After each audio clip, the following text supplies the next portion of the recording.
Everyone, Saran गुरु digital classes में आपका फिर से स्वागत है। स्टूडेंट्स, कल हमने इकोनॉमिक्स का 3rd चैप्टर कंप्लीट कर लिया था और मैंने आपको कहा भी था कि हम अब नेक्स्ट वीडियो में क्लास 10th इकोनॉमिक्स का 4th चैप्टर स्टार्ट करने वाले हैं। तो आज हम क्या पढ़ेंगे? इकोनॉमिक्स का 4th चैप्टर, जो कि है हमारी वित्तीय संस्थाएं। इट मीन्स हमारी जो भी फाइनेंशियल इंस्टीट्यूशंस हैं उसके बारे में आज हम पढ़ने वाले हैं।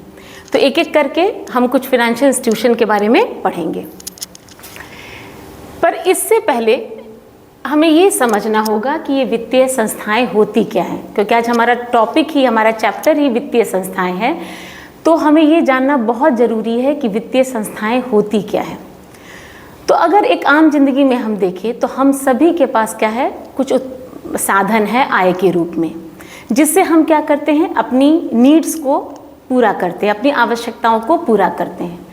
पर कई ऐसे कार्य हैं जिनके लिए हमें हमारी इनकम से ज़्यादा पैसों की आवश्यकता होती है, जिसके लिए हमें क्या है, ऋण पर निर्भर रहना पड़ता है, लोन्स पे निर्भर रहना पड़ता है।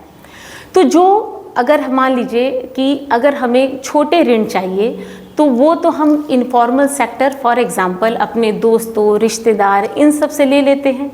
लेकिन ऐसा आप समझिए कि अगर कोई व्यक्ति है जो कि अपने लिए कोई उद्योग सेटअप करना चाहता है, उसके लिए उसे एक लार्ज कैपिटल, एक ह्यूज कैपिटल यानी ज़्यादा पैसों की आवश्यकता होगी।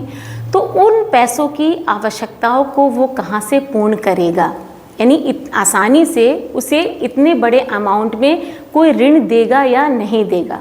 अगर उसको उस तरह का ऋण नहीं मिलेगा तो हो सकता है कि हमारे देश में कई सारे ऐसे उद्योग जो हैं वो क्या हो, सेटअप ही ना हो।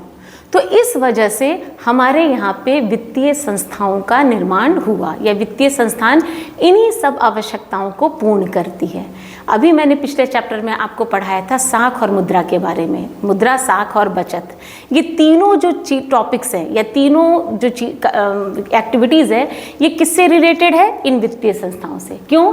क्योंकि यही वित्तीय संस्थाएं जो है वो मुद्रा को भी जारी करती है, यानी जो भी पेपर नोट्स, कॉइन्स हम लोग जो यूज़ करते हैं आज ट्रांजैक्शन में, उनको इशू करने का काम, उनको जारी करने का काम भी ये वित्तीय संस्थाएं करती हैं।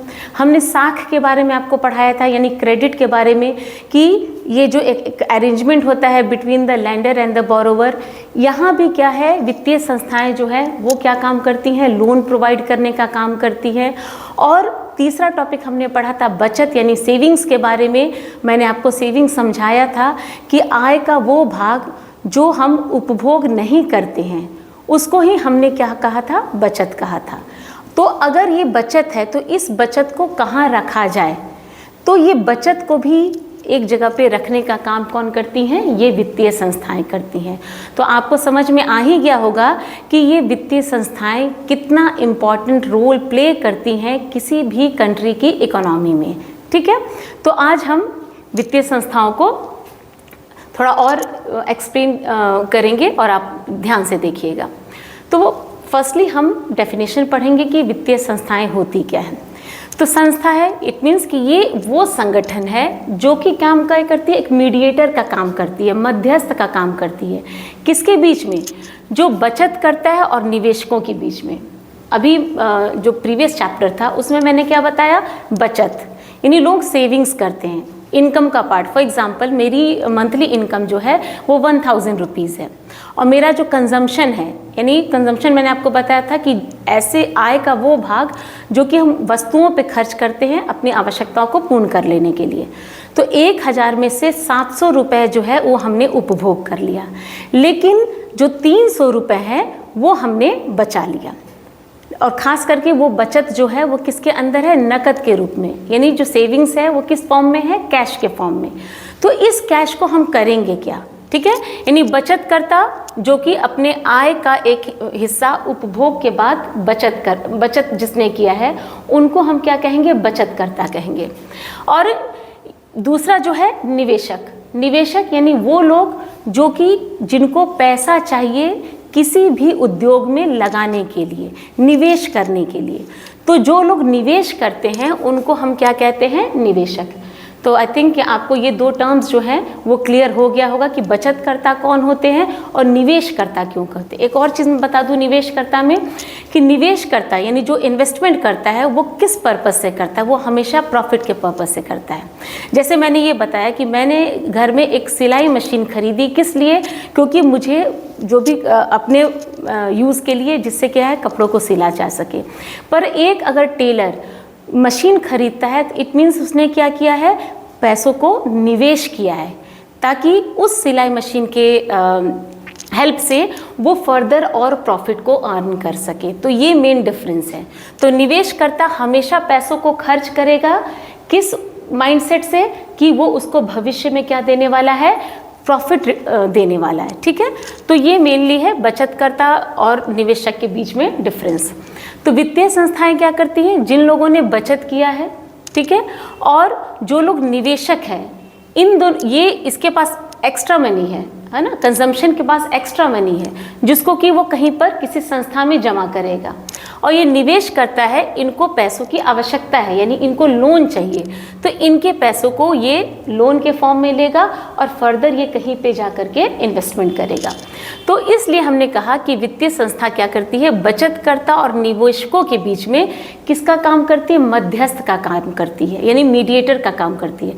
यानी जिसके पास एक्स्ट्रा मनी है उसको लेकर के जिसको मनी की आवश्यकता है उनको प्रोवाइड करती है। तो यहाँ पे बचतकर्ता और निवेशकर्ता के बीच में मीडिएटर का काम किसने किया, इन वित्तीय संस्थानों ने। ठीक है, तो पहली चीज़ आप ध्यान रखेंगे कि वित्तीय संस्थान जो होते हैं वो संगठन होती है जो मध्यस्थ का कार्य करती है बिटवीन द बचतकर्ता एंड निवेशक। ठीक है, ये संस्थाएं धन के प्रवाह को सुगम बनाती हैं। धन के प्रवाह क्या हुआ, फ्लो है ना, ये इनकम का फ्लो है। फ्लो कैसे, यानी बचत जो किया उस बचत को इन्होंने किसको पास ऑन कर दिया, जो इन्वेस्टर्स हैं। तो अगर ये बचत करता अपने पैसों को सिर्फ घर में रखते, ठीक है, तो वो क्या मनी का फ्लो होता, बिल्कुल नहीं होता। लेकिन यहाँ पे जो ये बचत करता है ये अपने पैसों को वित्तीय संस्थानों को जमा करते हैं और फिर ये वित्तीय संस्थान किनको देते हैं, जिनको लोन की आवश्यकता होती है। फिर ये निवेशक क्या करते हैं, उन लोन को फर्दर क्या करते हैं, इंडस्ट्रीज या फिर जो भी उद्योग धंधे या कोई other economic activities, it means कि जो आर्थिक क्रिया है उसमें लगाते हैं, और आर्थिक क्रिया करने पर फिर से इनकम जनरेट होती है और फिर ये इनकम जो है किसी की वो बचत बन जाती है। तो हमने क्या देखा कि ये पूरा फ्लो हो रहा है किस चीज़ का, इनकम का। तो इस वजह से यह कहा गया है कि ये संस्थाएं जो होती हैं वो क्या करती हैं, धन के प्रवाह को सुगम बनाती हैं और आर्थिक विकास में महत्वपूर्ण भूमिका निभाती हैं। मैंने बहुत फर्स्ट चैप्टर में बिल्कुल जो बिगिनिंग थी हमारी क्लासेस की, उसमें मैंने आपको सेक्टर्स पढ़ाए थे और मैंने यही पढ़ाया था कि जो भी एक्टिविटीज़ परफॉर्म करने से अगर हमें इनकम प्राप्त होती है तो ऐसी सारी एक्टिविटीज़ को किसके अंदर इंक्लूड करते हैं, उन सब को हम इकोनॉमिक एक्टिविटीज़, इट मीन्स आर्थिक क्रिया के अंदर हम रखते हैं। और मैंने ये भी बताया था कि जिस देश में जितनी आर्थिक क्रियाएं होंगी वो देश उतना ही आर्थिक विकास करेगा। तो यहाँ पे आप समझ सकते हैं कि कैसे जो वित्तीय संस्थाएं हैं वो एक मीडिएटर का रोल प्ले करके मनी के फ्लो को यानी धन के प्रवाह को सुगम बनाती हैं और फिर वो क्या करती हैं, आर्थिक विकास में भूमिका प्रदान, एक इम्पॉर्टेंट रोल जो है वो प्ले करती है। ठीक है, तो ये आप डेफिनेशन को अपने कॉपी में बिल्कुल अच्छे से नोट डाउन कर लेंगे। ओके, योगदान क्या है, अभी मैंने लास्ट लाइन इसी पे ख़त्म की है कि आर्थिक विकास में इन वित्तीय संस्थाओं का, इन फिनेंशियल इंस्टीट्यूशंस का बहुत बड़ा योगदान होता है। तो आखिर योगदान किस रूप में करती हैं ये वित्तीय संस्थाएं? सबसे पहली बात, बचत संग्रहण। आपने सुना होगा कि जब भी हम जो एक्स्ट्रा मनी जो है, किसी भी इनकम, जो भी पर्सन जो कि इनकम अर्न करता है वो अपने सेविंग्स को कहाँ डिपॉजिट करता है, बैंक में। किस व्यू से दो फायदे होते हैं, एक तो पहली बात कि उनका जो भी मनी है वहाँ पे वो क्या होता है, सेफ रहता है, और दूसरी बात कि वो अपने डिपॉजिट यानी अपने बैंक में जमा पैसों के बदले में बैंकों से क्या पाते हैं, ब्याज पाते हैं, इंटरेस्ट पाते हैं। तो ये कहीं ना कहीं बचत संग्रहण को क्या करता है, मतलब इस उद्देश्य को पूरा करता है। अब लोग जो है इस चीज़ के लिए इनकरेज होते हैं कि वो ज़्यादा से ज़्यादा सेविंग्स करें। तो ये फिनेंशियल इंस्टीट्यूशन क्या करती हैं, बचत संग्रहण के जो एक हैबिट्स है इसको क्या करती है, इनकरेज करती है। ठीक है, और छोटी छोटी बचत को करके एक बड़ा निवेश किसी को उपलब्ध कराती हैं। तो निवेश जितना होगा, एक चीज़ और आप ध्यान में रखिएगा, जिस कंट्री में जितना इन्वेस्टमेंट होगा, इन्वेस्टमेंट को आप इस तरह देखिए कि जितना इन्वेस्टमेंट हुआ उतना ही रोजगार बढ़ा, जितना रोजगार बढ़ा लोगों की इनकम उतनी ही बढ़ी, लोगों की इनकम जितनी बढ़ेगी उतना ही डिमांड बढ़ेगा, क्योंकि आपके पास पॉकेट में पैसे होंगे तभी आप गुड्स या फिर सर्विसेज की डिमांड करेंगे। यानी कि इनकम बढ़ा, उन्होंने क्या की, अपनी डिमांड्स को बढ़ाई, और जितना डिमांड बढ़ेगा प्रोडक्शन उतना ही बढ़ेगा। तो समझिए कि इकोनॉमी जो है वो किस तरह ऊपर की तरफ जाती है। ठीक है, तो इस तरह, और इकोनॉमी ऑब्वियसली ये सब ऊपर जा रही है तो क्या हो रहा है, किसी कंट्री का इकोनॉमिक ग्रोथ या इकोनॉमिक डेवलपमेंट हो रहा है। तो इसलिए ये एक बहुत बड़ा कंट्रीब्यूशन है किसका, वित्तीय संस्थाओं का, किसमें, इकोनॉमिक डेवलपमेंट में। किस तरह, बचत संग्रहण को इनकरेज करके लोगों को एक इन्वेस्टमेंट जो है वो प्रोवाइड करना। दूसरा सबसे इम्पॉर्टेंट एक और काम होता है वो कि प्रोवाइडिंग लोन्स, यानी ऋण को प्रदान करना। मैंने अभी बताया कि मान लीजिए कि मुझे एक छोटा सा उद्योग खोलना है। ठीक है, अब उद्योग को खोलने के लिए मुझे पैसों की आवश्यकता है, क्योंकि बिना कैपिटल इन्वेस्टमेंट के, बिना पूंजी के मैं उस उद्योग को नहीं खोल सकती हूँ। लेकिन क्योंकि ये पैसा जो है उद्योग के लिए बहुत ज़्यादा है तो मुझे कोई देगा नहीं, तो इसके लिए मुझे कहाँ जाना होगा, मैं वित्तीय संस्थाओं के पास जाऊंगी। अभी कौन कौन सी वित्तीय संस्थाएं होती हैं इसको हम लेटर डिस्कस करेंगे, बट अभी मैं बता रही हूँ आपको कि अगर हमें लोन चाहिए तो क्या होगा, हम वित्तीय संस्थाओं के पास जाएंगे, जैसे बैंक्स के पास जा सकते हैं, कोऑपरेटिव्स के पास जा सकते हैं। तो ये हमें क्या करेंगे, बहुत ही लो रेट ऑफ इंटरेस्ट पे, बहुत कम ब्याज दर पर हमें क्या प्रोवाइड करेंगे, लोन्स, यानी कि ऋण प्रदान करते हैं। और फिर उस ऋण का मैं क्या करूँगी, उद्योग सेटअप करूँगी, उस उद्योग में कई लोगों को रोजगार मिलेगा। जब बहुत सारे लोगों को रोजगार मिलेगा तो उनकी आय बढ़ेगी, आय बढ़ेगी देन फिर डिमांड अगर इंक्रीज होगी तो प्रोडक्शन भी इंक्रीज होगा। तो इस तरह फिर से हमने देखा कि किस तरह ये जो वित्तीय संस्थान है वो क्या करती हैं, इकोनॉमिक डेवलपमेंट में एक बहुत ही क्रूशियल रोल जो है वो प्ले करती हैं। तो दूसरा काम क्या है इनका, योगदान क्या है कि अलग अलग एक्टिविटीज़ के लिए, फॉर एग्जांपल बिजनेस के लिए, व्यवसाय के लिए, कृषि के लिए और व्यक्तिगत ज़रूरतों के लिए क्या प्रोवाइड करती हैं, लोन्स प्रोवाइड करती हैं। कौन, ये वित्तीय संस्थाएं। नेक्स्ट है धन का हस्तांतरण। धन को हस्तांतरण क्या होता है, पहले इसको समझना होगा। ट्रांसफ़र यानी एक जगह से दूसरे जगह तक पहुंचाना, इसको हम लोग क्या कहते हैं, हस्तांतरण। और इसको बहुत आप लोग जनरली जो शब्द यूज़ किया जाता है वो ट्रांसफ़र है। ट्रांसफ़र तो आप लोग समझते हैं एक जगह से दूसरी जगह पहुंचाना, लेकिन किस चीज़ को, धन को। तो तीसरा इनका इम्पॉर्टेंट रोल क्या है वित्तीय संस्थाओं को, ये क्या करती है, धन को हस्तांतरित करती हैं। किस तरह, सुरक्षित और तेज तरीके से एक स्थान से दूसरे स्थान पर धन भेजना। आज के समय में तो आपके लिए समझना बहुत आसान है कि अगर हमें किसी को पैसे भेजने हैं तो अब बैंक जाने की भी ज़रूरत नहीं है। बैंक से डायरेक्ट अगर आपका मोबाइल बैंकिंग है या नेट बैंकिंग है तो हम बैठे बैठे क्या करते हैं, पैसों को एक जगह से दूसरी जगह पहुंचा देते हैं। तो ये तो हमने बात की डिजिटल मनी की, लेकिन कल भी मैंने आपको पढ़ाया था डिफरेंट लेटर ऑफ क्रेडिट्स के बारे में, जिसमें मैंने तुम्हें ट्रैवलर चेक्स पढ़ाया था, मैंने ड्राफ्ट पढ़ाया था, चेक्स पढ़ाया था। तो हमने क्या देखा कि ये वित्तीय संस्थान जो है ये चेक, ड्राफ्ट, इन सब फैसिलिटी को प्रोवाइड करती हैं, जिसके द्वारा धन को आसानी से एक जगह से दूसरी जगह पे पहुंचाया जाता है। तो इस तरह जो वित्तीय संस्थाएं हैं ये आर्थिक विकास में योगदान करती हैं। आई थिंक आपको समझ में ये आ गया होगा। अब हम लोग नेक्स्ट स्लाइड पे चलते हैं। अब सबसे इम्पॉर्टेंट एक और चीज़ मैं बता दूं कि अब वित्तीय संस्थाओं को हमने 2-3 भागों में बांटा, पर अभी मैं आपको 2 ही बता रही हूँ कि वित्तीय संस्थान जो होती है मुख्यतः 2 होती हैं। एक जिसको सरकार स्थापित करता है और क्या करता है, उसको संचालन करता है, ठीक है। और दूसरी वो जिसका जो इंडिविजुअल जो होता है वो ओनर होता है, या कुछ लोग मिल करके उसको क्या करते हैं, उस वित्तीय संस्थान को रन करते हैं, या फिर जो सरकार के गाइडलाइन के अकॉर्डिंग चलता है। तो इन वित्तीय यानी कि वित्तीय संस्थाओं को हम कह सकते हैं कि पहला सरकारी वित्तीय संस्थाएं होती हैं जिनको सरकार ही स्थापित करेगी और सरकार ही उसको संचालित करेंगी। दूसरा होता है अर्ध सरकारी, जो कि क्या करेगी, सरकार के गाइडलाइन पे चलेगी। और कुछ ऐसी संस्थाएं जो लोग मिल करके चलाते हैं, जिसको कि हम सहकारिता या फिर कोऑपरेटिव्स कहते हैं। तो आगे आपको ये पढ़ना है, पर यहाँ पे क्योंकि मुझे समझाना है आपको, क्योंकि सीधे हम लोग अब बैंक पे आ गए हैं।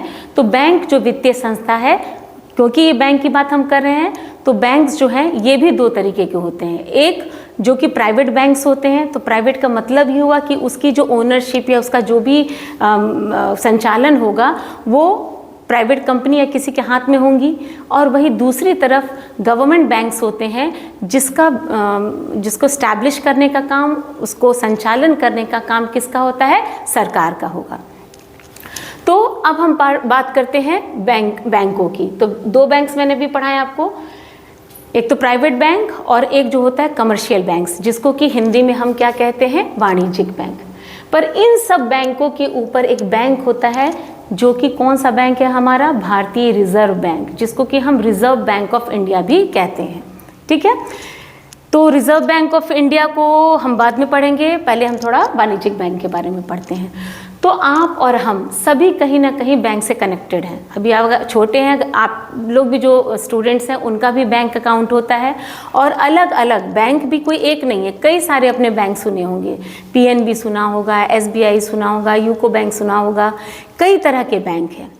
इन बैंक्स का संचालन किस तरह होता है, यानी वो बैंक में हमारे जैसे इंडिविजुअल्स का क्या होता है, अकाउंट ओपन होता है, खाता खुलता है, और हम अपने पैसों को वहाँ जमा भी करते हैं, और ज़रूरत पड़ने पे हम अपने पैसों को वहाँ से विड्रॉ भी करते हैं, यानी वहाँ से निकाल भी लेते हैं। ठीक है, तो क्योंकि यहाँ पे जो बैंक हो रहा है वो हमारे और आपके जैसे लोगों को सर्विसेज प्रोवाइड कर रहा है, तो ऐसे बैंकों को हमने किस श्रेणी में रखा, वाणिज्यिक बैंक। उन बैंक्स को हम क्या कहेंगे, वाणिज्य, है ना।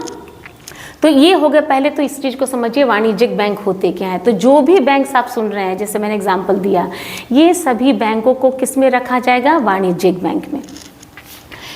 वाणिज्यिक बैंक के मुख्य कार्य क्या क्या है, ठीक है, ये सब इम्पॉर्टेंट क्वेश्चन है, आपसे पूछा जाता है कि वाणिज्यिक बैंक क्या होते हैं और वाणिज्यिक बैंक का मुख्य कार्य क्या क्या होता है। सबसे पहला कार्य क्या होता है, जमा को स्वीकार करना, है ना, कि दे एक्सेप्ट द डिपॉजिट्स, वो जमाओं को स्वीकार करते हैं। मेरे पास जो भी बचत है सेविंग्स के फॉर्म में, है ना, उसको हम क्या करते हैं, बैंकों में जमा करते हैं। तो यानी वो क्या करिए, बैंक्स के पास एक इम्पॉर्टेंट फंक्शन उसका क्या हुआ कि आपके जैसे, मेरे जैसे जो भी व्यक्ति है, आपके जैसे या फिर आपके पेरेंट्स जैसे, जो भी जिनके पास भी बचत है, उसको हम कहाँ जाते हैं, बैंक में जमा करते हैं। अगर हम बैंक में भी जाएं तो वहाँ भी जो अकाउंट्स होते हैं वो कई तरह के होते हैं, यानी कि जो खाते का प्रकार जो होता है वो अलग अलग होता है। जैसे बचत खाता, चालू खाता, सावधि जमा फिक्स डिपॉजिट, यानी 1 साल के लिए या 6 महीने के लिए हमने अपने 5,000 रुपये को फिक्स कर दिया, ठीक है, और फिर 6 महीने बाद फिर हम उसको निकाल सकते हैं, इसलिए इसको सावधि, यानी एक फिक्स पीरियड के लिए जो जमाएं होती हैं उन जमाओं को हम क्या कहते हैं, सावधि जमा। तो जमा स्वीकार करते हैं किन किन खातों में, बचत खाते में, सेविंग्स अकाउंट, चालू खाता क्या है, करंट अकाउंट, और सावधि जमा क्या है, जो फिक्स डिपॉजिट होती है ना। इन माध्यम से ग्राहकों की बचत को सुरक्षित किया जाता है, ठीक है। नेक्स्ट क्या है, बहुत इंपॉर्टेंट रोल जो वाणिज्यिक बैंक का है, यानी कमर्शियल बैंक्स का है, वो क्या करते हैं, वो हमें लोन प्रोवाइड करते हैं। वो हमें किस चीज़ की सुविधा देते हैं, ऋण और अग्रिम प्रदान करना, ठीक है। जैसे किस किस तरह का ऋण दिया जाता है, व्यक्तिगत ऋण, कृषि ऋण, गृह और व्यापारिक ऋण दे करके आर्थिक गतिविधियों को बढ़ावा दिया जाता है। अभी मैंने तुरंत बताया आपको कि हमारी कई आवश्यकताओं के लिए जो हमारा साधन है यानी इनकम के रूप में वो बहुत सफिशिएंट नहीं होता है, इसके लिए हमें ऋण की आवश्यकता होती है।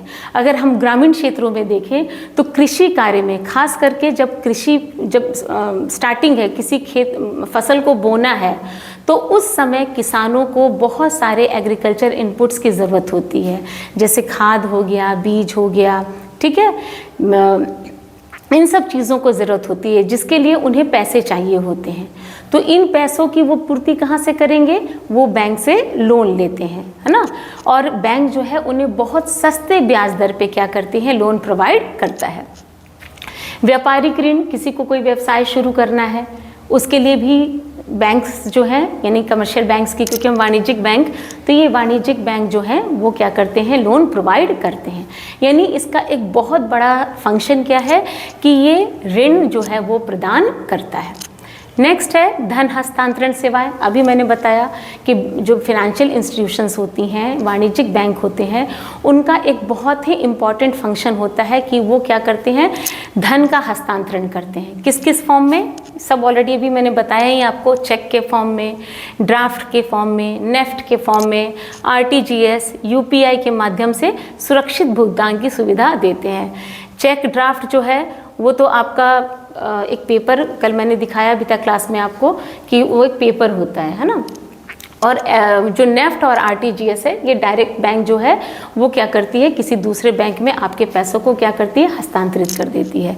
यूपीआई आप सभी यूज़ करते हैं जिसको कि हम मोबाइल बैंकिंग के अंदर रखेंगे। तो ये सब सेवाएं कौन प्रदान करता है? वाणिज्यिक बैंक, ठीक है। इसके अलावा और भी कुछ सुविधाएं प्रदान करता है, कुछ सेवाएं प्रदान करते हैं ये वाणिज्यिक बैंक, जैसे लॉकर की सुविधा। अगर हमारे पास बहुत ज़्यादा ज्वेलरी है या कुछ और भी कुछ प्रेशियस चीज़ें हैं, अगर हमें लगता है कि वो हमारे घर में सुरक्षित नहीं है तो बैंक इसके लिए हमें लॉकर की सुविधा देती है, जहाँ पर कि क्या करते हैं? हम अपने जो भी बहुमूल्य चीज़ें हैं उनको वहाँ पे सुरक्षित रख सकते हैं।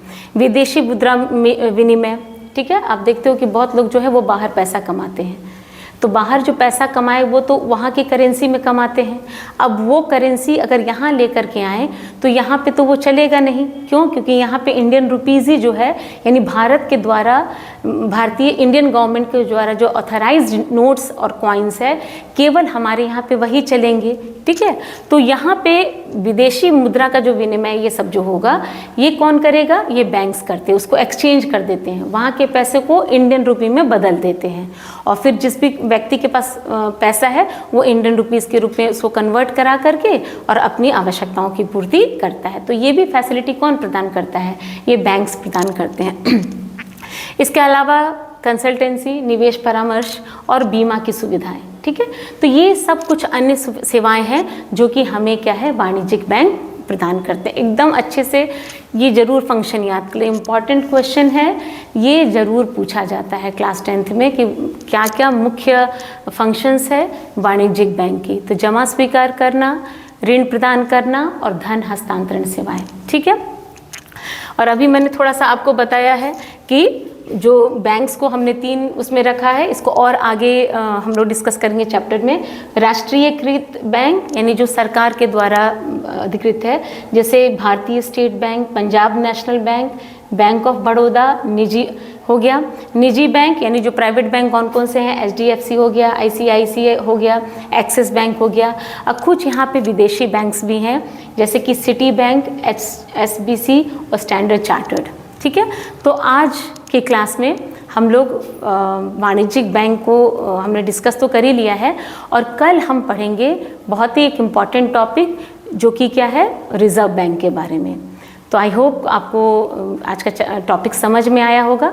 तो इस वीडियो का हम यहीं पे समाप्त करते हैं। Thank you. लाइक कीजिए, सब्सक्राइब कीजिए।